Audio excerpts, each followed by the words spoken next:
La batalla de Prokhorovka fue uno de los enfrentamientos más serios de la Segunda Guerra Mundial y una de las más comentadas en YouTube. También es una de las más incomprendidas. Hace 2 años publiqué un video que mostró Prokhorovka más allá de la versión común de Kursk que la mayoría conoce. Desde entonces, la batalla se ha discutido mucho más en línea, pero muchos de los detalles han sido exagerados, simplificados o repetidos sin análisis. Los detalles importan. Durante los últimos 2 meses, he vuelto a analizar Prokhorovka a través de varias obras importantes y estudios de base primaria, y lo que surge es una batalla mucho más caótica, costosa y sombría de lo que su reputación popular sugiere. En partes es peor de lo que crees, en otras no merece su fama. Prokhorovka no fue la batalla de tanques más grande de la historia, pero sí fue una de las más destructivas, concentradas y psicológicamente brutales. Al terminar este video, comprenderás lo que ocurrió en ese campo de batalla, el origen de los mitos y cómo la realidad de Prokhorovka difiere de su leyenda.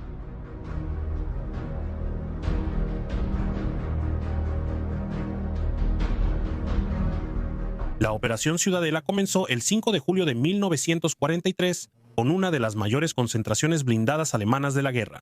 El objetivo era cortar el saliente de Kursk, rodear a los soviéticos y restaurar el impulso alemán tras Stalingrado. El grupo de ejército sur de Erich von Manstein avanzaría al norte y el grupo centro al sur. Se encontrarían cerca de Kursk y destruirían lo que hubiera entre ellos. El ataque del norte se estancó el 10 de julio. El grupo de ejército centro solo avanzó 12 kilómetros ante las defensas soviéticas y estaba estancado, pero en el sur. Las fuerzas de Manstein, especialmente el segundo cuerpo Panzer de las SS al mando de Paul Hauser, rompieron las líneas soviéticas y avanzaban a Prokhorovka. Hauser comandaba 3 divisiones Waffen-SS, la primera división Panzergrenadier SS Leibstandarte, S. Adolf Hitler bajo mando SS. El Brigadeführer Theodor Wisch comandaba la primera división Panzergrenadier SS Leibstandarte. Adolf Hitler, la segunda división Panzergrenadier SS. Das Reich estaba bajo el mando del SS Korpsführer Walter Kruger y la tercera división Panzergrenadier SS Totenkopf bajo el SS Brigadeführer Hermann Priess. En total desplegaron entre 280 y 320 tanques y cañones de asalto, mucho menos de lo que después diría la propaganda soviética, pero bastaron para avanzar pese a todo lo que el Ejército Rojo les lanzó. Para el 11 de julio, el segundo cuerpo Panzer SS llevaba 6 días combatiendo. El combustible escaseaba, el gasto de municiones había superado las proyecciones y el agotamiento de las tripulaciones se estaba convirtiendo en un problema táctico. Los tanques se averiaban más rápido de lo que los talleres de campaña podían repararlos, y los soviéticos seguían enviando reservas. Prokhorovka era importante porque se encontraba sobre líneas ferroviarias clave y cruces de caminos al suroeste de Kursk. Más importante aún, representaba la última oportunidad realista para que las fuerzas alemanas lograran una ruptura antes de que las reservas soviéticas hicieran imposible un avance adicional. Stalin y el Stavka lo entendieron y ordenaron un contraataque. La respuesta soviética fue masiva. El mariscal Georgi Chukov, al mando en Kursk, guardó reservas estratégicas en la retaguardia. Al quinto ejército de tanques de la Guardia, dirigido por Pavel Rodmistrov, se le ordenó concentrarse al suroeste de Prokhorovka y destruir al segundo cuerpo Panzer SS. Las fuerzas de apoyo incluían al quinto ejército de la Guardia bajo el mando del teniente general Alexei Sadov, elementos del primer ejército de tanques y artillería concentrada. Esto no fue un ataque preventivo, sino para destruir la capacidad ofensiva alemana. El terreno en Prokhorovka dificultaba las operaciones blindadas, algo que muchos relatos de la batalla suelen ignorar. El terraplén del ferrocarril cruzaba el área de este a oeste y medía casi 3 metros de alto. En algunos puntos había zanjas antitanques en rutas de acceso probables. El río Sel al norte era una frontera natural que canalizaba el movimiento. Las balcas, barrancos de lados empinados que atravesaban la estepa hacían que el movimiento campo a través fuera difícil y predecible. Los campos de trigo reducían la visibilidad a menos de 100 metros en muchas áreas. El terreno accidentado forzaba a los blindados a avanzar por corredores estrechos, eliminando sus ventajas de alcance, movilidad y maniobra coordinada. La doctrina soviética destacaba la masa y el choque. La alemana, la coordinación de armas combinadas y el tiro a distancia. El terreno en Prokhorovka impidió que ambos bandos combatieran eficazmente. Los informes alemanes y los mapas soviéticos del 11 de julio Coincidían en que el terreno no era apto para operaciones blindadas a gran escala, pero ambos bandos atacaron. De todos modos, el trigo era particularmente engañoso. A principios de julio estaba lo suficientemente alto, llegando a medir cerca de 1 metro en algunos lugares, como para ocultar tanques en posición de casco bajo y posiciones de cañones antitanque. Pero los comandantes de tanques no podían ver el terreno al avanzar. Zancas y fosos surgían de pronto. Los tanques se atascaban en suelos que desde lejos parecían firmes. El trigo se incendiaba fácilmente y una vez que comenzaban los incendios, el humo reducía la visibilidad a casi nada. Un oficial de reconocimiento de la Leibstandarte, en un informe presentado la noche del 11 de julio, señaló específicamente que el terreno al suroeste de Prokhorovka favorece al defensor y restringe la maniobra. Recomendó no atacar a través de este terreno. Se consideró la recomendación, pero se ignoró por la necesidad operativa sobre el sentido táctico. Ingenieros soviéticos reforzaron la zona antes de la Operación Ciudadela, excavando fosos antitanque de 3 metros de ancho y 2 de profundidad en las rutas de acceso alemanas. No eran líneas continuas, sino obstáculos escalonados que dirigían los blindados a zonas de destrucción. Los campos de minas protegían los cruces clave. Las posiciones falsas desviaban el fuego de las defensas reales, alterando los planes de ambos bandos en el campo de batalla. Los tanques alemanes no podían aprovechar su ventaja de alcance porque no podían ver lo suficientemente lejos, y los tanques soviéticos no podían realizar penetraciones profundas porque el terreno restringía el movimiento. Una guerra de maniobras terminó siendo un enfrentamiento en terreno cerrado, desfavorable para ambos y con muchas bajas. Para la tarde del 11 de julio, el segundo cuerpo Panzer de las SS ocupaba posiciones al suroeste y sur de Prokhorovka. Leibstandarte controlaba el centro junto a la carretera a Prokhorovka. Das Reich estaba al sureste. Totenkov combatía al norte del río Psel, intentando envolver el flanco soviético. El regimiento Panzer de la Leibstandarte, bajo el mando del SS Obersturmbannführer Georg Schönberger, informó cerca de 40 tanques operativos el 12 de julio por la mañana. Esto incluía Panzer III, Panzer IV y algunos Tigres. El SS Sturmbannführer Joachim Peiper lideraba el tercer batallón G-Panzer II del segundo regimiento, SS Panzergrenadier, un batallón de Panzergrenadiers blindados en semiorugas. Tenía 28 años y luchaba en el frente oriental desde 1941. Los diarios de guerra de junio indican que ya había sido recomendado para las hojas de roble de su cruz de caballero por acciones en el avance a Kursk, aunque el premio se confirmó hasta enero de 1944. No. Su reputación en la Leibstandarte era por su velocidad y agresividad, que Prokhorovka pondría a prueba. El SS Sturmbannführer Martin Gross comandaba el segundo Abteilung del primer regimiento Panzer SS de la Leibstandarte en Prokhorovka. Su batallón era responsable de una parte importante del avance blindado de la división. Los informes posteriores a la batalla proporcionan algunos de los relatos alemanes más detallados sobre los combates, describiendo la batalla como el enfrentamiento más confuso y costoso que su unidad había experimentado desde Yarkov. Recibió la Cruz de Caballero el 22 de julio de 1943 por sus acciones en Prokhorovka el 12 de julio. También participó la Leibstandarte. SS Obersturmführer Rudolf von Ribbentrop, hijo del ministro de Relaciones Exteriores de Alemania, comandaba una compañía en el regimiento Panzer I de las SS.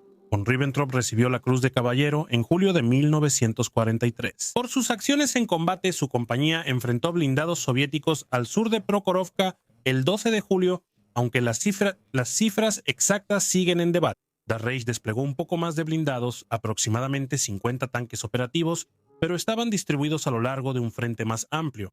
El SS Obersturmbannführer Christian Tuxen comandaba 2 Abteilung del regimiento Panzer de Das Reich. Tuxen era un oficial de tanques con experiencia en Francia, los Balcanes y Rusia. Recibió la Cruz de Caballero el 31 de marzo de 1943 y en diciembre obtuvo las hojas de roble por logros acumulativos. En los combates de ese año en Prokhorovka, Tuxen comandaba desde un tanque de mando tras la línea principal, intentando coordinar sus compañías por radio, según su oficial de operaciones. La radio falló a media mañana, obligando a Tuxen a buscar a sus unidades y dar órdenes en persona. Totenkopf estaba en la peor posición. Al norte de la celda había terreno pantanoso, rutas limitadas y soviéticos atrincherados en la orilla sur del río.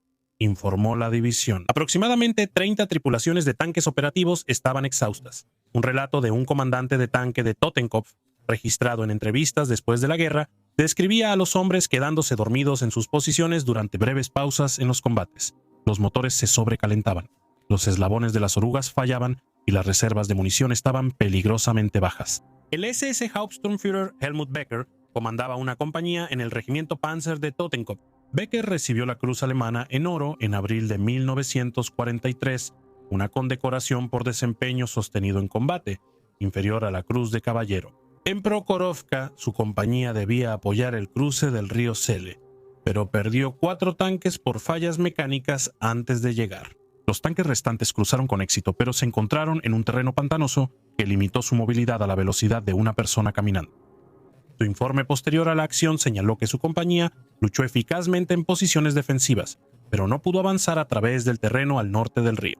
Recibiría la Cruz de Caballero en septiembre de 1943 por su desempeño acumulado durante los combates de verano. Los Tigres merecen una mención especial. El segundo cuerpo Panzer de las SS tenía unos 35 Tigres de infantería al inicio de la Operación Ciudadela, repartidos en 3 divisiones. La noche del 11 de julio solo unos 15 estaban operativos, mucho menos de lo que dicen los relatos populares. El Tigre 1 contaba con un cañón de 88 milímetros que destruía tanques soviéticos a más de 2 kilómetros. Era casi inmune al cañón de 76 milímetros del T-34 en combate, pero era lento, complejo y consumía mucho combustible.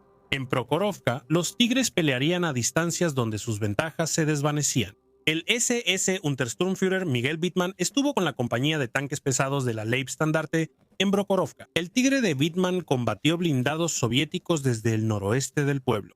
Los relatos le atribuyen múltiples bajas de tanques durante la batalla, aunque la naturaleza caótica del combate hace imposible una atribución precisa y las afirmaciones siguen siendo disputadas. Lo que es seguro es que sobrevivió la reputación de Wittmann como uno de los tanquistas más exitosos de la guerra. Los AC se destacarían sobre todo en acciones posteriores, especialmente en su famoso enfrentamiento cerca de Villa Bocage, Normandía, el 13 de junio de 1944. El comandante de compañía de Wittmann, el SS Hauptsturmführer Heinz Kling, posicionó sus Tigres en posiciones de casco abajo detrás del terraplén del ferrocarril, con campos de tiro despejados hacia el este. Esto fue un despliegue defensivo de manual. Los Tigres atacarían a los blindados soviéticos desde lejos, destruyendo tantos tanques como pudieran antes de que la superioridad numérica soviética influyera. En teoría, esto debía funcionar. El humo y el polvo limitaron el combate a unos cientos de metros en la primera hora. Otro comandante de Tigre en la Leibstandarte SS, Unterscharführer Franz Staudinger, tuvo un éxito destacado en la operación de Kursk el 8 de agosto de 1943, cerca de Teterovino. En la fase inicial de la Operación Ciudadela, la tripulación de Staudinger destruyó 22 tanques soviéticos en un enfrentamiento. Recibió la Cruz de Caballero poco después por acciones anteriores durante la Operación Ciudadela, convirtiéndose en el primer comandante de un tanque Tigre en recibir esa condecoración. El 12 de julio en Prokhorovka, Staudinger siguió combatiendo eficazmente. En una entrevista de los años 70, Staudinger describió los combates en Prokhorovka como disparos sin apuntar, simplemente disparando a cualquier movimiento entre el humo. A mediados de julio, las tripulaciones de tanques alemanas ya no eran las mismas que al inicio de la Operación Ciudadela. Un comandante de Panzer de Das Reich, entrevistado años después, resumió del 5 al 12 de julio como 6 días, que se sintieron como 6 meses. Las tripulaciones dormían de 3 a 4 horas por noche. Las raciones eran irregulares. La vibración y el ruido constantes dentro de un tanque, combinados con el estrés de un combate casi continuo, producían una especie de agotamiento acumulativo que degradaba los tiempos de reacción en la toma de decisiones. A esto se sumaba la realidad mecánica. Los tanques alemanes en 1943 requerían un mantenimiento extenso. La tensión de las orugas necesitaba ajustes constantes. Los motores requerían servicio y las ópticas necesitaban limpieza. No se hacía bien por falta de tiempo. El combustible era el problema principal. Las divisiones Panzer eran abastecidas por columnas de camiones que tenían que recorrer cientos de kilómetros por caminos en mal estado bajo la amenaza de ataques aéreos soviéticos y la actividad de partisanos. El 11 de julio, algunas unidades del segundo cuerpo Panzer de las SS tenían menos de un cuarto de tanque de combustible, lo que impedía que los tanques maniobraran libremente. Las reservas no podían reponerse rápido. Así que aunque las fuerzas alemanas rompieran las líneas en Prokhorovka, no podrían avanzar. Un informe de la Leibstandarte del 13 de julio afirmó: no es posible continuar las operaciones ofensivas por falta de combustible, agotamiento de la tripulación y pérdidas mecánicas.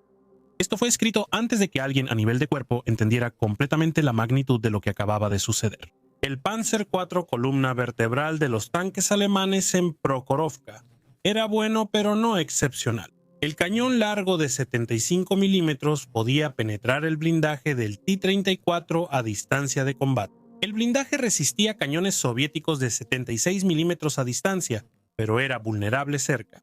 La fiabilidad era aceptable con mantenimiento, pero para el 11 de julio ya no se realizaba. Las tripulaciones reportaron fallas crónicas en transmisiones, sobrecalentamiento y desgaste de orugas. El Panzer III obsoleto en 1943 aún seguía en algunas compañías. Con su cañón de 50 milímetros, solo podía penetrar el blindaje frontal del T-34 a corta distancia.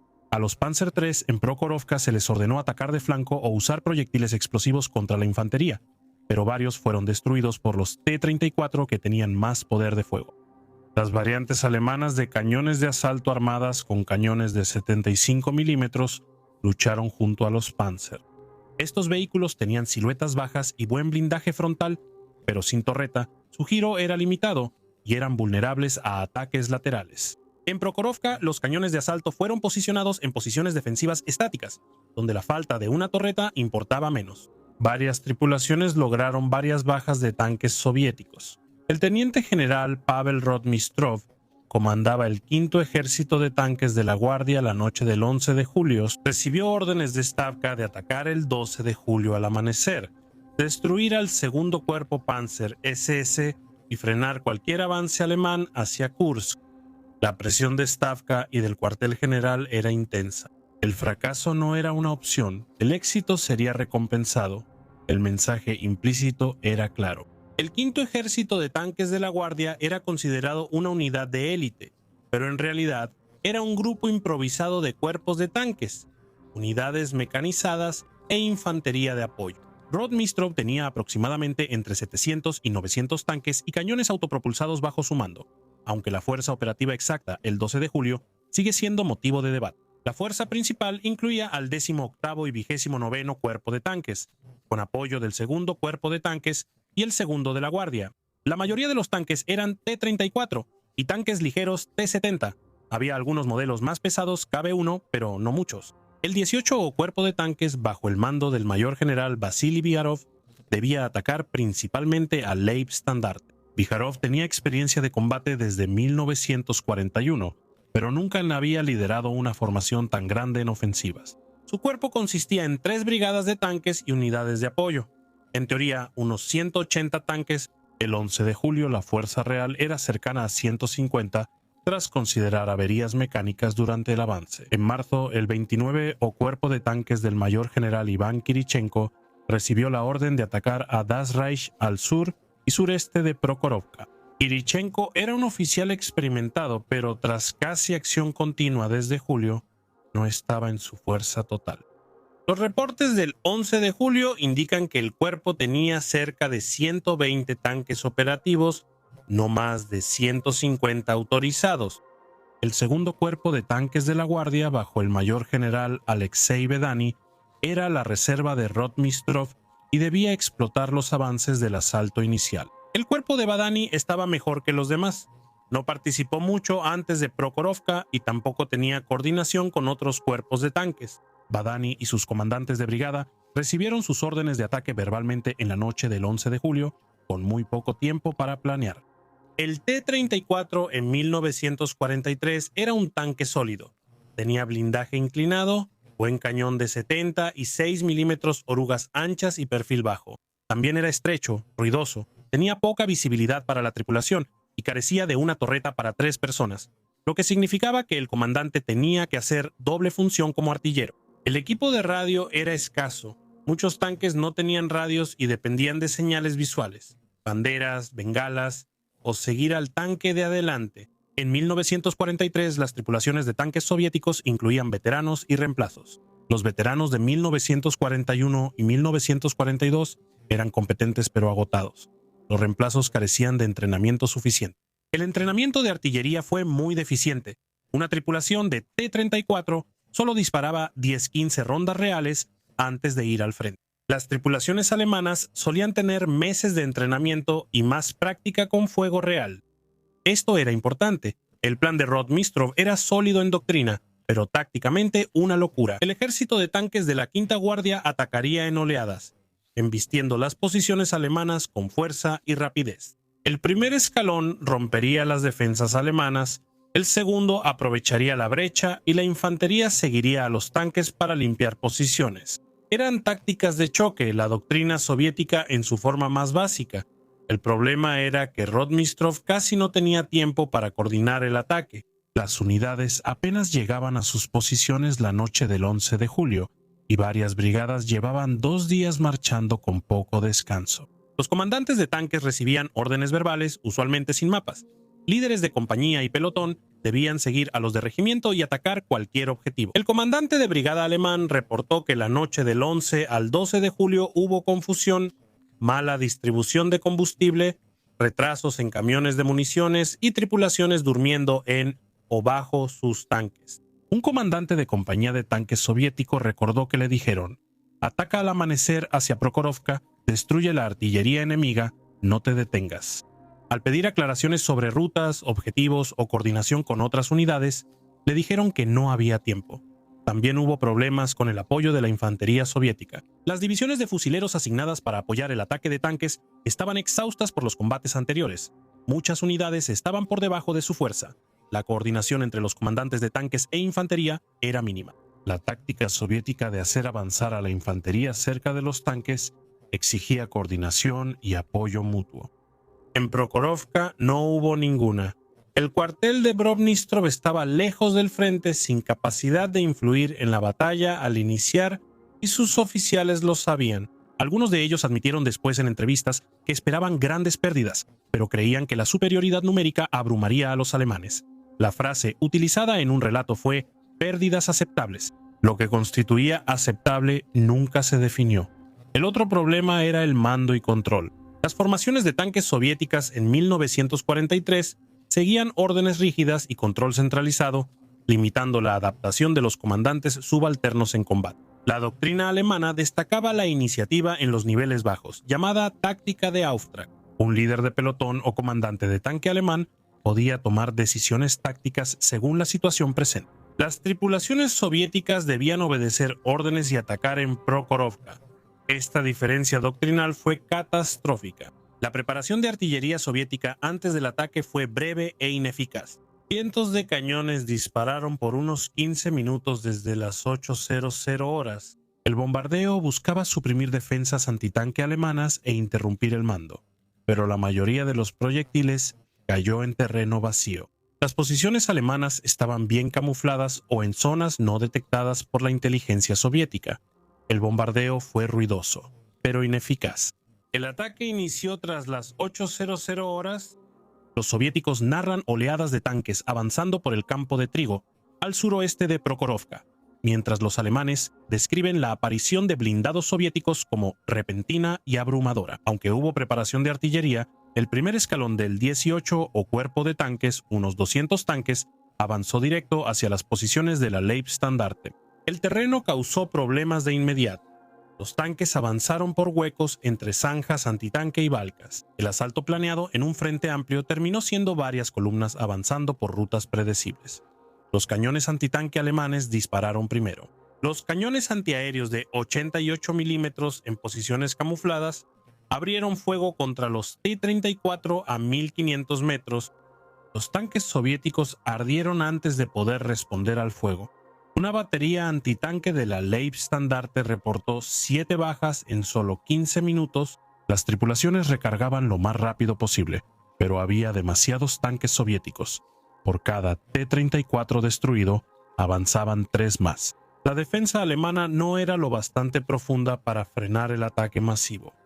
Los cañones antitanque podían destruir algunos tanques, pero no a todos. Los Panzers de la Leibstandarte, ocultos tras los terraplenes del ferrocarril, Abrieron fuego al acercarse los blindados soviéticos a menos de 1000 metros, Panzer IV. Las tripulaciones debían esperar objetivos claros antes de disparar.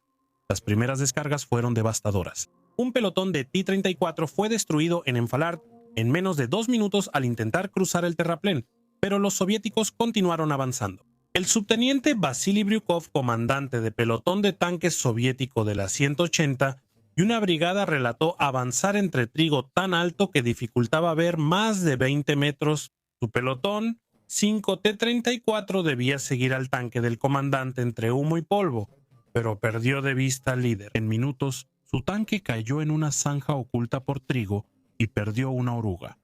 La tripulación lo abandonó bajo fuego de ametralladora. Bryukov sobrevivió oculto en el trigo por 3 horas y luego regresó a las líneas soviéticas tras el anochecer. Los otros tanques de su pelotón fueron destruidos. Nunca vio que los atacó. La batalla comenzó a desmoronarse en ese momento. Los comandantes de tanques soviéticos, sin comunicación por radio y cegados por humo y polvo, se acercaron para contrarrestar la artillería alemana, como dictaba la doctrina. Si no peleas a distancia, hazlo cerca. Varios T-34 aceleraron a más de 50 kilómetros por hora y avanzaron directo a las posiciones alemanas. Buscaban acercarse rápido para evitar que los artilleros alemanes los atacaran. A veces funcionaba, pero no siempre. La tripulación de un Tiger luchó todo el día contra blindados soviéticos. En el relato de un artillero registrado en la década de 1980, describió que el primer tanque soviético al que disparó simplemente explotó. Al parecer, el proyectil impactó en el compartimiento de municiones. El segundo T-34 perdió la torreta. El tercero se incendió pero avanzó, disparó y se detuvo. Luego dejó de contar. Carga, apunta a lo que se mueva, dispara, carga, apunta, dispara. El compartimiento de combate, lleno de humo de cordita y casquillos. El ruido le zumbó los oídos días después. A las 9:00 horas, el campo de batalla estaba cubierto de humo negro de tanques en llamas y polvo de las orugas que removían la estepa seca. La visibilidad era menor a 100 metros. En varias zonas, las tripulaciones disparaban a siluetas y el ruido impedía la comunicación verbal en los tanques. Los artilleros seguían señales manuales de los comandantes y los cargadores repetían cargar y disparar sin pensar. Los Panzergrenadier de Joachim Peiper, en semiorugas, intentaron apoyar a los tanques enfrentándose a la infantería soviética que avanzaba tras los blindados. La doctrina soviética exigía que los fusileros siguieran de cerca a los tanques, usándolos como cobertura móvil. En Prokhorovka, esto significaba que los hombres a pie intentaban mantenerse al ritmo de los T-34 que avanzaban rápidamente por terreno accidentado, mientras recibían fuego de ametralladoras y artillería alemanas. Las bajas fueron graves y rápidas. Un niño soviético en los años 60 recordó avanzar tras un T-34 cuando un proyectil alemán lo alcanzó. El tanque no explotó, solo se detuvo de golpe. Corrió y vio al conductor intentando salir por la escotilla mientras el interior ardía. Siguió corriendo, detenerse era morir. Nunca supo si el conductor salió. Un sargento de las compañías de Peiper relató usar una MG-42 contra la infantería soviética a menos de 100 metros. Los alemanes se ubicaron en una depresión que les daba cobertura contra el fuego directo, mientras la infantería soviética avanzaba sin protección por terreno abierto. El sargento estimó que su equipo de ametralladora mató a 30 hombres en la primera hora. Después, los tanques soviéticos llegaron y se retiraron. La infantería alemana era superada donde los tanques soviéticos atravesaban las defensas. Un T-34 de 26 toneladas hacía colapsar las trincheras por su peso. Los puntos fortificados eran rodeados por sectores. La infantería alemana reportó blindados soviéticos en su retaguardia, mientras la lucha seguía al frente. La batalla se fragmentaba. La Reich, al sur de Leipzig, fue atacada por el 29 Cuerpo de Tanques desde el este. El terreno abierto beneficiaba a la artillería de largo alcance alemana de Das Reich. Las tripulaciones de los tanques informaron campos de tiro despejados. De hasta 2000 metros, los T-34 que avanzaban eran destruidos a distancia antes de acercarse. Un relato describe cómo una brigada soviética perdió más de la mitad de sus tanques en menos de 30 minutos sin causar una sola baja alemana. Pero los soviéticos ajustaron las oleadas siguientes y usaron los restos en llamas de los tanques destruidos como cobertura, maniobrando entre ellos para acortar la distancia. Esto funcionó mejor. Las tripulaciones alemanas enfrentaban objetivos a menos de 500 metros, donde el cañón de 76 milímetros del T-34 podía penetrar. Blindaje del Panzer IV. Un comandante de compañía en el regimiento Panzer Leibstandarte informó de una batalla en movimiento con un batallón de tanques soviéticos que duró más de 2 horas. Los informes divisionales describen una serie de enfrentamientos a corta distancia donde ambos bandos sufrían bajas. Un SS Oberscharführer, líder de pelotón, murió cuando su Panzer IV fue destruido de lado por un T-34 que los flanqueó atravesando una barricada. El tanque explotó por la munición incendiada y ningún tripulante sobrevivió. Los alemanes se retiraron, se reagruparon y contraatacaron para recuperar el tanque. Encontraron el tanque soviético que había matado al líder de pelotón destruido a menos de 100 metros de distancia, aparentemente por otro tanque alemán, cuya tripulación nunca se identificó. En la confusión, la tripulación soviética abandonó el tanque, pero murió por fuego de ametralladora antes de cubrirse. Estos combates confusos y cercanos eran comunes en todo el campo de batalla. El batallón de la 181 Brigada de Tanques atacó la línea defensiva principal de la Leibstandarte a las 09:30. El informe posterior a la acción de Simonov describe lo que sucedió después en términos clínicos. Su compañía de vanguardia, 10 tanques, avanzó por el campo de trigo hacia el terraplén del ferrocarril. Los cañones antitanque alemanes destruyeron 7 de 10 tanques antes del terraplén. Los otros 3 lograron cruzarlo y enfrentaron la artillería alemana de cerca. Uno se destruyó al instante y los otros 2 desaparecieron en el humo. Simonov nunca supo qué ocurrió. Ningún tanque volvió. La segunda compañía, avanzando a la izquierda de la primera, tuvo más suerte. Hallaron una brecha en las defensas y avanzaron, enfrentando a los tanques alemanes por el flanco. Siguió un breve y caótico tiroteo. Simonov afirmó que 3 tanques alemanes fueron destruidos, 2 Panzer IV y un Panzer III. Los soviéticos perdieron 4 T-34 y los demás se retiraron al quedarse sin municiones. Simonov mantuvo contacto por radio con su batallón durante 1 hora hasta que la radio falló. Luego comandó con señales manuales imitando a otras unidades soviéticas. Parte del campo de batalla parecía una pelea mecanizada más que una batalla coordinada. Los tanques soviéticos rompieron las líneas defensivas y la cohesión de las unidades blindadas alemanas se desmoronaba en ambos bandos. La comunicación por radio se había vuelto imposible debido a las condiciones atmosféricas, los daños en el equipo y el enorme volumen de transmisiones que saturaba las frecuencias disponibles. Un informe de la Leibstandarte, entregado por un mensajero en moto debido a la mala radio, decía: tanques enemigos llegaron al cuartel general del batallón. Situación incierta, espero órdenes. La respuesta, si es que hubo alguna, nunca llegó. El batallón luchó solo. Ese día los T-34 atacaban tanques alemanes por desesperación, no por doctrina. Un tanque soviético que no podía penetrar el blindaje frontal de un Tigre a corta distancia aún podía intentar dañarlo por medio de una colisión, quitarle una oruga, trabar la torreta, inutilizar el cañón. Se documentaron casos donde un Tigre sufrió daños en su cañón tras ser embestido por un T-34 mientras giraba el arma. La tripulación del Tigre abandonó el vehículo, volvió bajo fuego de la infantería y vio que la del T-34 también dejó su tanque. Ambos quedaron inmovilizados. A menos de 10 metros, la tripulación alemana destruyó el T-34 con una carga y se retiró a pie. Otro Tigre quedó rodeado por tanques soviéticos. Separado de su pelotón, el artillero atacó en círculo, disparando y girando la torreta. El cargador era tan veloz que se quemó al manipular casquillos calientes.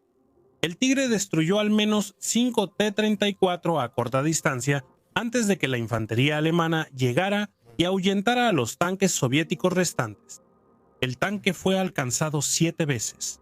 Ningún impacto penetró, pero dañó la cúpula del comandante y las mirillas. El Tigre se retiró para reparaciones y no volvió ese día. La infantería de ambos lados sufrió bajas que se contarían después. Los hombres entre tanques no tenían oportunidad, relató un soldado alemán de Panzergrenadier. Refugiándose en un cráter de obús y viendo pasar un T-34 lo suficientemente cerca como para tocar el tanque, no lo vio. Fue alcanzado por un Panzerfaust disparado desde una posición cercana y explotó. El combustible en llamas se derramó en el cráter y él corrió. Los fusileros soviéticos que avanzaban con tanques eran abatidos por ametralladoras y artillería alemanas. Un comandante soviético informó que su compañía perdió el 60% de su fuerza apoyando al 18 o cuerpo de tanques. En las primeras 2 horas de combate, la mayoría de las bajas fueron por fuego de ametralladora. Sus hombres avanzaron por terreno abierto con poco apoyo de artillería. Las MG-42 alemanas, disparando hasta 1200 balas por minuto, creaban zonas batidas infranqueables. La respuesta soviética fue avanzar. Los oficiales lideraban al frente y morían primero. Un sargento menor cuenta sobre su pelotón. 32 hombres recibieron la orden de despejar una posición alemana que frenaba el avance de los tanques y atacaron cruzando 200 metros de trigo. Las ametralladoras alemanas dispararon a mitad del trayecto. El sargento y 9 sobrevivientes se tiraron al suelo. Esperaron artillería, pero no llegó. Se retiraron al anochecer. El punto fuerte seguía alemán. A la mañana siguiente, el humo para media mañana era tan denso que los comandantes de los tanques estaban combatiendo con las escotillas cerradas, algo que evitaban siempre que era posible, porque reducía la visibilidad casi a nada. Los periscopios se empañaban o llenaban de lodo y aceite, y los artilleros apuntaban a los destellos de cañones y ruidos de motores. Martin Gross, comandante de la segunda Abteilung del regimiento Panzer de la Leibstandarte, relató en informes tras la batalla sus esfuerzos por coordinar a las compañías que habían perdido contacto. Su tanque de mando estaba detrás del combate, pero apenas veía por el humo y las llamadas por radio no recibían respuesta. Envió mensajeros, oficiales, suboficiales y vehículos para localizar a sus compañías y dar órdenes. Algunos mensajeros no regresaron y otros trajeron informes contradictorios sobre la ubicación y situación táctica de las fuerzas aliadas. A las 10:30 Gross dejó de coordinar a nivel de batallón y permitió que los comandantes de compañía lucharan por su cuenta, ya que era la única opción realista. Cada compañía libraba su propia batalla contra fuerzas soviéticas, y las pérdidas de tanques soviéticos crecían catastróficamente. Según registros soviéticos, el quinto ejército de tanques de la Guardia perdió cerca de 300 tanques destruidos el 12 de julio, la mayoría en las primeras 4 horas de combate. El Estado Mayor de Rotmistrov sabía de las graves pérdidas hacia media mañana, pero el ataque siguió por la presión política. Las pérdidas alemanas fueron menores pero importantes. El segundo cuerpo Panzer SS reportó entre 40 y 50 tanques destruidos o dañados el 12 de julio. Algunos fueron pérdida total y otros reparables, pero necesitarían días en el taller. La diferencia crucial era que los tanques alemanes estaban siendo destruidos o dañados en terreno que ellos controlaban, lo que significaba que era posible recuperarlos. Los tanques soviéticos ardían en tierra de nadie o tras las líneas alemanas, lo que era una pérdida total. Al mediodía, el segundo cuerpo de tanques de la Guardia Reserva de Rotmistrov entró en combate. Estas serían las fuerzas de explotación, avanzando tras la destrucción de las defensas alemanas por el 18º y 29º cuerpo. En cambio, fueron lanzados a una ofensiva estancada para evitar un fracaso total. El cuerpo del general de división Berdaini avanzó por los mismos terrenos donde ya habían caído 2 cuerpos de tanques soviéticos. Bodaini tenía aproximadamente 150 tanques. Sus órdenes eran romper la línea alemana y avanzar hacia Prokhorovka misma. Las órdenes no tenían sentido, dado lo que ya había sucedido, pero las órdenes eran órdenes. El ataque del segundo cuerpo de tanques de la Guardia comenzó alrededor de las 12:00 horas. Para este momento, las defensas antitanque alemanas estaban bien preparadas y tenían campos de tiro despejados a través del terreno, cubierto de restos de tanques soviéticos. Las brigadas principales de Bodaini fueron atacadas de inmediato. Un comandante de brigada reportó la pérdida de 30 tanques en los primeros 20 minutos y que su brigada solo avanzó menos de 500 metros antes de retirarse. El resultado fue más tanques incendiados. Un comandante soviético contó que recibió órdenes de avanzar por un campo de trigo lleno de vehículos destruidos. La brigada contaba con 32 tanques y avanzó en línea como dictaba la doctrina. Los cañones antitanque alemanes dispararon desde posiciones ocultas. Perdió 8 tanques antes de alcanzar la línea alemana. Su tanque fue impactado, pero siguió móvil y ordenó la retirada. Fue removido 2 días después por no cumplir su objetivo. Los relatos soviéticos de los sobrevivientes describen un campo de batalla que parecía un deshuesadero industrial. Tanques en llamas, humo tan denso que tapaba el sol y olor a combustible y carne quemada. Cuerpos de tripulantes de tanques que habían saltado y fueron abatidos por fuego de ametralladora. Hombres heridos gritando, el ruido constante, abrumador, haciendo imposible pensar. Décadas después, un conductor de T-34 del 29 o Cuerpo de Tanques contó cómo su tanque fue alcanzado por fuego alemán al mediodía. El proyectil atravesó el casco y mató al comandante y artillero al instante. El conductor y cargador huyeron por la escotilla inferior. Corrieron hacia las líneas soviéticas entre humo, cuerpos y restos de tanques. Lograron regresar. El conductor nunca volvió a un tanque. Fue reasignado a la infantería y sobrevivió. Por la tarde la ofensiva perdió impulso, aunque algunas unidades soviéticas seguían atacando. Eran esfuerzos aislados de batallones o compañías sin orden de detenerse. El asalto masivo coordinado que planeó Rotmistrov ya había terminado. Mientras Leibstandarte y Das Reich combatían, Totenkov luchaba al norte del río Sel, al sur de Prokhorovka. El terreno aquí era pantanoso y estaba atravesado por arroyos. Las rutas de avance eran limitadas. El quinto ejército de la Guardia, dirigido por el teniente general Yadov, se atrincheró en la orilla sur del río con campos de tiro despejados. La misión de Totenkov era cruzar el Pesel, envolver las posiciones soviéticas desde el norte y enlazarse con Leibstandarte que avanzaba desde el sur. Esto atraparía a las fuerzas soviéticas al oeste de Prokhorovka. Era una estrategia sólida que ignoraba el terreno. Ingenieros alemanes intentaron construir un puente bajo fuego enemigo, pero la artillería y morteros soviéticos destruyeron los dos primeros. Al mediodía se estableció un tercer cruce, apto solo para un vehículo a la vez. Los tanques Totenkov avanzaron en fila, mientras los cañones soviéticos apuntaban al jefe de asalto SS en el puente. Karl Ulrich, líder de un batallón Panzergrenadier en Totenkov, guió a sus hombres a cruzar el río a pie e intentó formar un perímetro defensivo al otro lado. Ulrich recibió la Cruz de Caballero en abril de 1943 por acciones cerca de Yarkov, no por nada en Prokhorovka. Su batallón aseguró la cabeza de puente, pero no pudo avanzar más. Los contraataques soviéticos durante toda la tarde obligaron a Totenkov a luchar a la defensiva solo para mantener el cruce. El batallón de Ulrich pasó casi todo el 12 de julio bajo fuego de artillería soviética. Un suboficial relató que quedaron atrapados en una depresión poco profunda. Mientras los morteros soviéticos afinaban el tiro, aumentaban las bajas. Los médicos del batallón agotaron la morfina para la tarde. Los heridos fueron evacuados por el único puente bajo fuego, en un proceso lento y costoso. El 12 de julio, el batallón perdió más de 40 hombres sin avanzar territorialmente. Un comandante de tanque de la Totenkov relata cómo maniobraba en un pantano donde el suelo no soportaba el Panzer IV, que se hundió hasta las orugas. La tripulación lo abandonó y regresó a pie a las líneas amigas bajo fuego, cruzando agua hasta la cintura. El tanque se recuperó 3 días después, ya con el motor y la transmisión dañados. Pérdida total. Para la tarde del 12 de julio, Totenkov había avanzado unos 2 kilómetros más allá de la celda. Esto no bastaba para amenazar la retaguardia soviética ni unirse a Leibstandarte. La ofensiva al norte del río fracasó.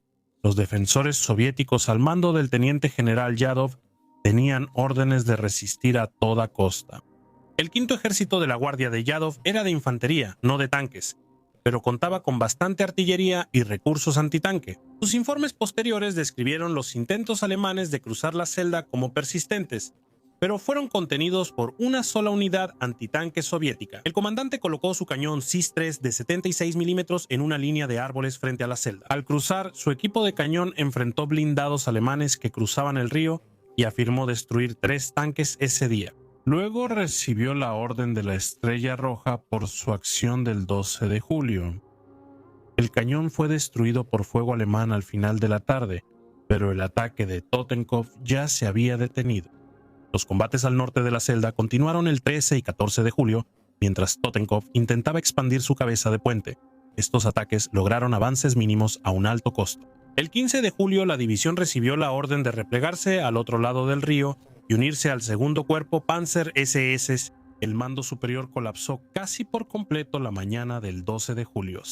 Kohlhauser, en el cuartel general del segundo cuerpo Panzer SS, carecía de información confiable sobre el frente, ya que los reportes de radio eran fragmentarios y contradictorios. Los mensajeros en moto tardaban horas en ir y volver a la vanguardia. La Luftwaffe realizó pocos vuelos de reconocimiento que atravesaron las defensas soviéticas. Reportaron combates intensos y vehículos en llamas, pero el humo impidió obtener detalles tácticos.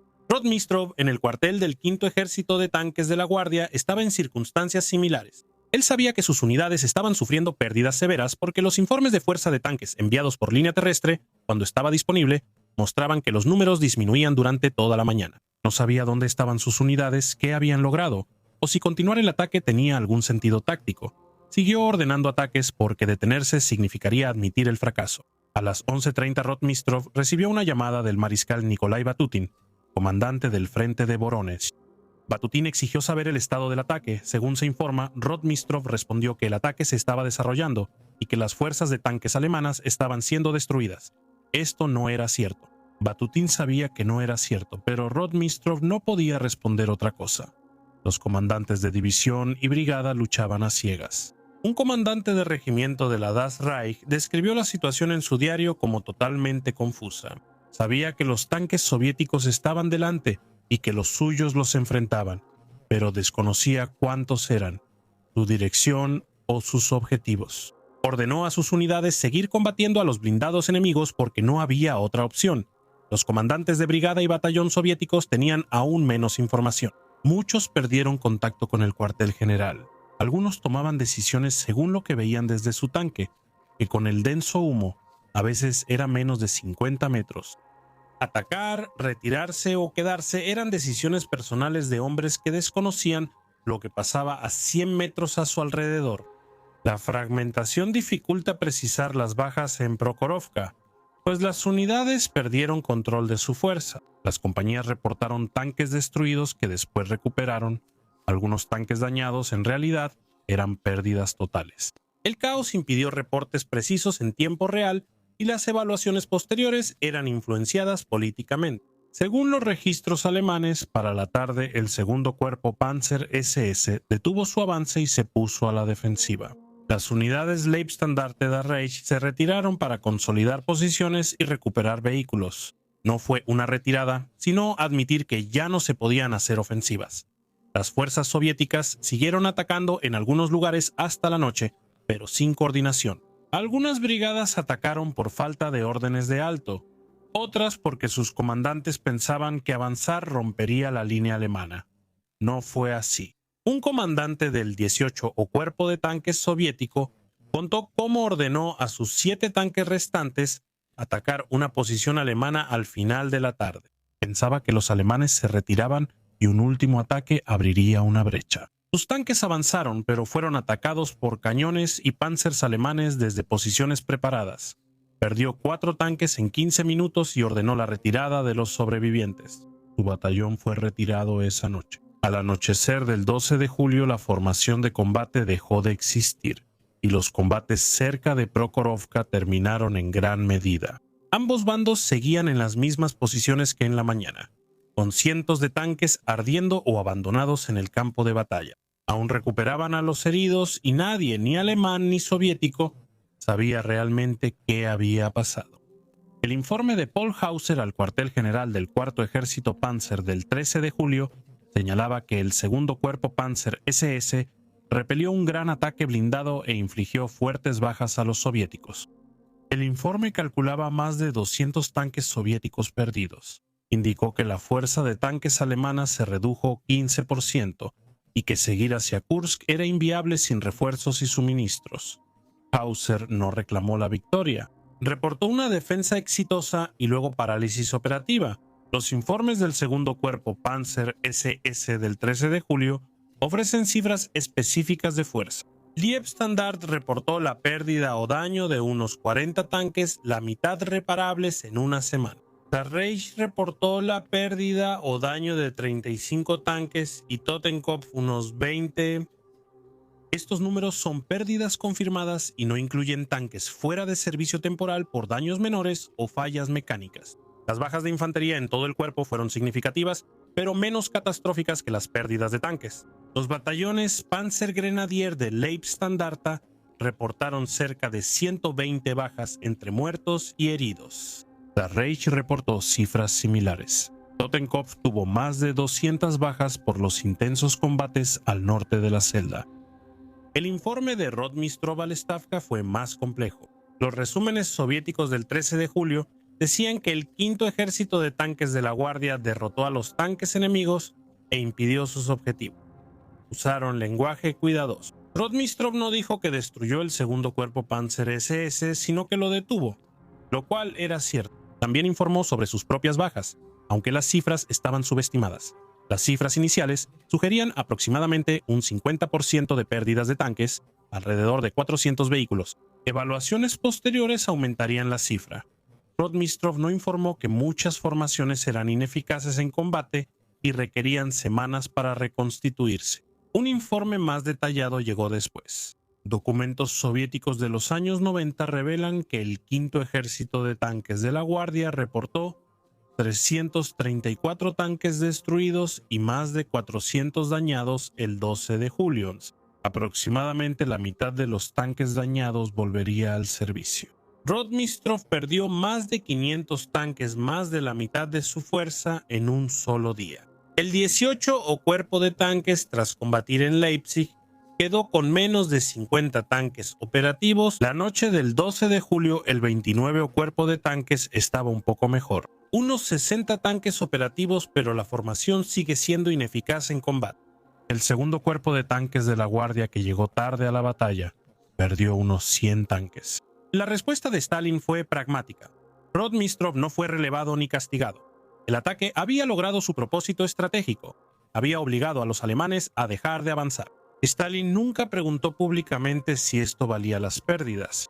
Rotmistrov siguió al mando del quinto ejército de tanques de la Guardia y luego participó en la liberación de Ucrania y el avance a Polonia. Los informes posteriores a la acción de las divisiones alemanas proporcionan más detalles sobre los combates. El informe de la Leibstandarte describe el ataque soviético como mal coordinado, pero ejecutado con una determinación fanática.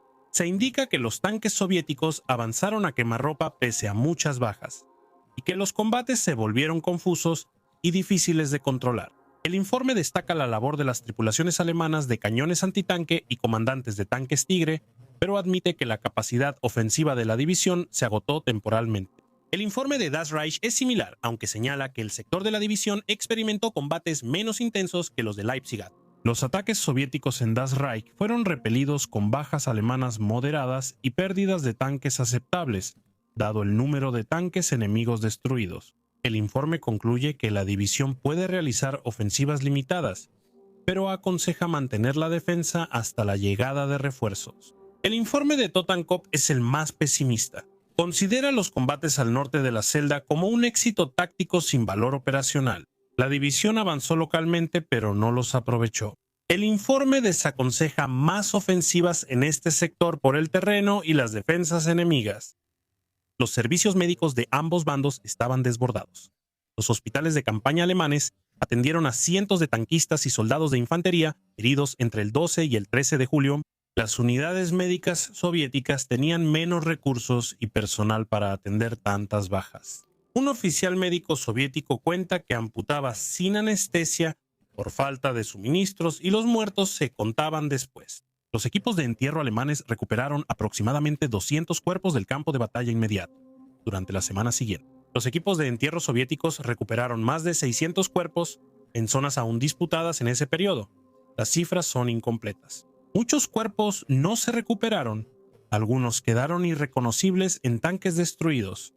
Prokhorovka no fue la batalla de tanques más grande. Esa distinción corresponde a la batalla de Brody en junio de 1941, donde más de 3.500 tanques soviéticos y alemanes combatieron en varios sectores. Prokhorovka reunió durante varios días entre 700 y 900 tanques soviéticos y cañones autopropulsados y unos 280 a 320 tanques y cañones alemanes en combate directo en un solo día. Esto sigue siendo grande, pero las cifras populares que dicen que participaron más de 1.500 tanques están exageradas. El mito de Prokhorovka como una victoria limpia soviética surgió durante la Guerra Fría. Historiadores soviéticos bajo restricciones políticas describieron la batalla como una derrota clave de las fuerzas blindadas alemanas que cambió el rumbo en el frente oriental. Esta narrativa tenía fines propagandísticos, pero ignoraba la realidad táctica. Las pérdidas soviéticas fueron catastróficas y el ataque no logró destruir ni dañar seriamente al segundo cuerpo Panzer de las SS. Los soviéticos lograron que los alemanes pasaran a la defensiva y sufrieran un desgaste insostenible. El ataque de Rotmistrov causó el fracaso de la Operación Ciudadela. Las fuerzas alemanas no pudieron avanzar porque no tenían la fuerza suficiente para superar la continua resistencia soviética. No fue solo por Prokhorovka, sino por las pérdidas en todo el saliente de Kursk tras 9 días de combates, aunque Prokhorovka se volvió el símbolo. Los relatos alemanes escritos después de la guerra enfatizaban el éxito táctico y la proporción de bajas infligidas. Estos relatos no están equivocados, pero pierden de vista el contexto operacional. Destruir 3 o 4 tanques soviéticos por cada tanque alemán perdido no significa nada si no puedes reemplazar tus pérdidas, y el enemigo sí puede. En 1943, Alemania valoraba cada tanque, mientras que la URSS aceptaba pérdidas si conseguía resultados. Prokhorovka fue una derrota táctica soviética, con pérdidas de tanques de 3 a 4 veces superiores a las alemanas. Las unidades soviéticas se vieron obligadas a retirarse o dejar de atacar. Los alemanes mantuvieron el campo de batalla y recuperaron sus vehículos dañados. Los comandantes alemanes reportaron éxito, pero Prokhorovka fue un triunfo soviético en lo operacional. Detuvo el avance alemán, impuso retrasos y pérdidas que impidieron la explotación. Influyó en que Hitler el 13 de julio detuviera la Operación Ciudadela y moviera tropas frente a los desembarcos en Sicilia y ofensivas soviéticas previstas. En el frente oriental y a nivel estratégico, Prokhorovka fue irrelevante. El resultado de la guerra no se decidió aquí. El frente oriental continuaría durante casi 2 años más, con batallas mucho más grandes y sangrientas que Prokhorovka. Lo importante era que Alemania lanzó su última gran ofensiva en el este sin lograr resultados decisivos. Después solo reaccionó y se retiró. Los historiadores aún debaten los detalles. Glantz y Haus destacan que Prokhorovka fue solo parte de una operación defensiva mayor en Kursk y que centrarse solo en este combate distorsiona la comprensión de la batalla. Ellos argumentan que las pérdidas soviéticas en Prokhorovka fueron severas, pero que la operación defensiva más amplia alrededor de Kursk fue ejecutada de manera extraordinariamente eficaz. Zetterling y Frankson sostienen que las pérdidas soviéticas fueron incluso mayores de lo que tradicionalmente se reconoce, y que el enfrentamiento fue un desastre táctico salvado únicamente por el contexto estratégico. Su análisis de los documentos de archivos soviéticos sugiere que el ataque de Rotmistrov no logró nada que no se hubiera podido lograr con una batalla defensiva bien ejecutada y a un costo mucho menor. Naipe presenta la perspectiva alemana más detallada del 2 Cuerpo Panzer de las SS, aunque a veces exagera su efectividad. Naipe afirma que el 2 Cuerpo Panzer de las SS no estuvo en riesgo de destrucción en Prokhorovka, ya que la superioridad numérica soviética fue contrarrestada por las mejores tácticas, entrenamiento y equipo alemanes. Es indiscutible que los combates del 12 de julio de 1943 fueron brutales, confusos y más complejos de lo que muestran las narrativas simplificadas. El debate sobre la proporción de bajas es polémico. Registros alemanes indican que destruyeron entre 300 y 400 tanques soviéticos el 12 de julio, perdiendo unos 40 a 50 propios, aunque las cifras se debaten. Los soviéticos reportan 334 tanques perdidos y más de 400 dañados. La discrepancia proviene de cómo se define destruido. Un tanque con una oruga fuera de lugar que puede ser recuperado y reparado es diferente de un tanque que se quemó hasta el chasis. Ambos podrían considerarse destruidos en los informes. El terreno dificulta la evaluación. La mayoría de los tanques soviéticos se perdieron en tierra de nadie o detrás de líneas alemanas, por lo que no podían recuperarse. La mayoría de los tanques alemanes se perdieron en territorio propio, permitiendo su recuperación y reparación. La fuerza de tanques alemana se recuperó rápido, a diferencia de la soviética. Tras la batalla, hubo premios y reconocimientos, pero no siempre por razones correctas. Michael Wittmann, el comandante de Tiger de la Leibstandarte, eventualmente recibiría la Cruz de Caballero con hojas de roble por sus logros acumulados como as de tanques, con más de 100 tanques soviéticos oficialmente acreditados a él al final de la guerra. Su acción más famosa, al destruir varios tanques británicos en Villers-Bocage, Normandía, el 13 de junio de 1944, ocurriría un año después. La Cruz de Caballero de Wittmann se otorgó en enero de 1944 por acciones durante la segunda mitad de 1943, incluyendo Prokhorovka. Franz Staudinger recibió la Cruz de Caballero tras sus acciones en la Operación Ciudadela. en especial su acción destacada el 8 de julio cerca de Tetarovino. En la fase inicial de la operación, su tripulación de Tiger destruyó 22 tanques soviéticos en un enfrentamiento, siendo el primer comandante de Tiger en recibir la condecoración. Joachim Pipper recibió las hojas de roble para su Cruz de Caballero el 27 de enero de 1944.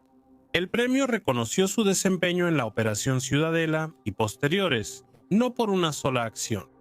La reputación de Piper se debía a su liderazgo agresivo, habilidad táctica y una crueldad que luego lo llevó a cometer crímenes de guerra, cargos por la masacre de Malmedy en diciembre de 1944.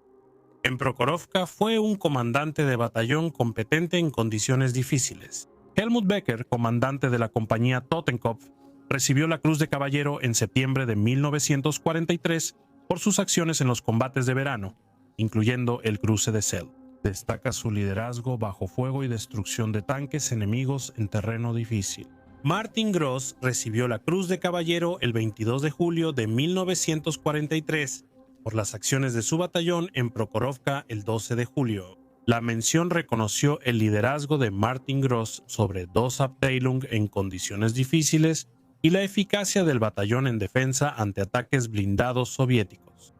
Rudolf von Ribbentrop recibió la Cruz de Caballero en julio de 1943 por las acciones de su compañía en combate. El premio reconoció su liderazgo y táctica en el intenso combate al sur de la ciudad.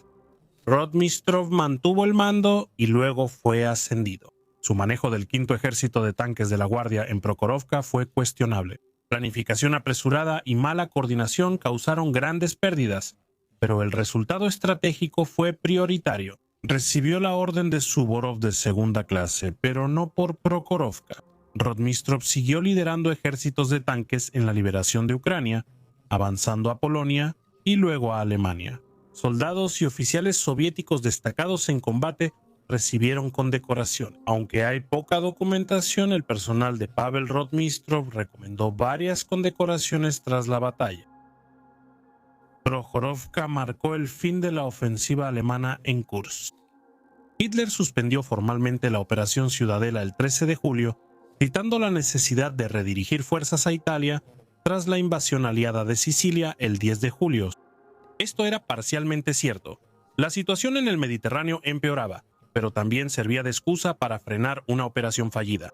Algunas unidades siguieron combatiendo por días, pero solo en defensa o contraataques locales sin un plan ofensivo claro. El cuarto ejército Panzer y el segundo cuerpo Panzer SS comenzaron a prepararse para la retirada y el redespliegue. Las fuerzas soviéticas no aprovecharon de inmediato la detención alemana. El quinto ejército de tanques de la Guardia requería ser reconstituido. El 18 cuerpo de tanques tenía menos de 40 tanques operativos para el 14 de julio. El 29 cuerpo de tanques tenía cerca de 50 de estas unidades. Se retiraron y enviaron a la retaguardia para reacondicionarlas y reemplazarlas. Los tanques llegaron en días, pero recuperar la efectividad de combate tomaría semanas. Otras unidades soviéticas cerca de Kursk estaban agotadas tras 9 días de defensa. Tomaría hasta el 17 o 18 de julio antes de que el Ejército Rojo lanzara contraofensivas coordinadas a lo largo del saliente. Las contraofensivas fueron masivas, atacando varios frentes a la vez y buscando liberar Oral al norte y Belgorod al sur. Tras Kursk, las ofensivas soviéticas expulsaron a los alemanes de Ucrania, liberaron Yarkov en agosto y avanzaron hasta el Dnieper en otoño. Prokhorovka tuvo un papel indirecto, no destruyó blindados alemanes ni abrió brechas. Impuso suficiente costo y retraso para el fracaso operacional, permitiendo el éxito estratégico soviético. Si las pérdidas fueron justificadas depende de la perspectiva. Para Stalin, perder más de 500 tanques para frenar la ofensiva alemana en Kursk era aceptable, ya que la Unión Soviética los reemplazaba más rápido que Alemania. Perder hombres y máquinas para desgastar a los alemanes era sensato estratégicamente, aunque costoso tácticamente según Rotmistrov. Para sobrevivir políticamente y obedecer órdenes había que aceptar esas pérdidas. Le encargaron una tarea imposible, destruir una formación alemana de élite en un ataque apresurado y mal preparado por terreno difícil, y había logrado el único objetivo realista, obligar a los alemanes a detenerse.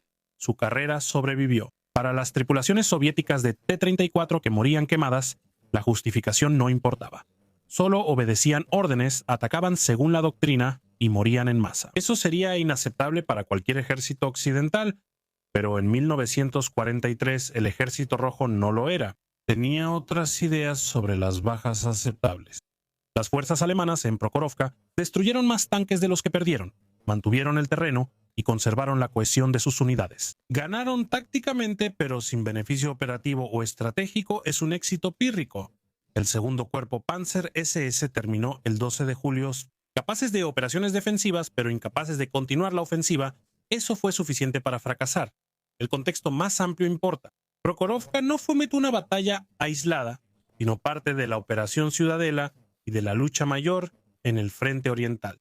Pérdidas alemanas en Prokhorovka, 40-50. Las bajas de 150 tanques no fueron catastróficas por sí solas, pero junto con las pérdidas en todo el saliente durante 9 días, cientos de tanques y miles de hombres implicaban desgaste. Alemania no podía sostener eso. Las pérdidas soviéticas en Prokhorovka fueron catastróficas, más de 500 tanques y unas 1.500 bajas, pero el Ejército Rojo podía soportarlas, porque había reservas disponibles y la producción estaba aumentando. A finales de 1943, la producción de tanques soviéticos superaba a la alemana 4-1. Perder tanques era costoso. No frenar a los alemanes habría sido peor. Un informe de Totenkopf del 15 de julio de 1943 incluye esta línea. En el campo de batalla se reportan 191 tanques enemigos destruidos en el sector. Nuestras bajas son 11, 23 tanques reparables, combustible y municiones. Críticos. El personal está exhausto. No se recomienda seguir con acciones ofensivas. Eso fue Prokhorovka, ni la mayor batalla de tanques, ni una victoria soviética decisiva o derrota alemana aplastante. Otro día en el frente oriental, miles lucharon, cientos murieron y la guerra siguió sin resolverse, dejando el campo de batalla en silencio. El 13 de julio los equipos de rescate comenzaron su trabajo. Evacuaron a los heridos, enterraron a los muertos y días después ambos ejércitos volvían a luchar en otro lugar.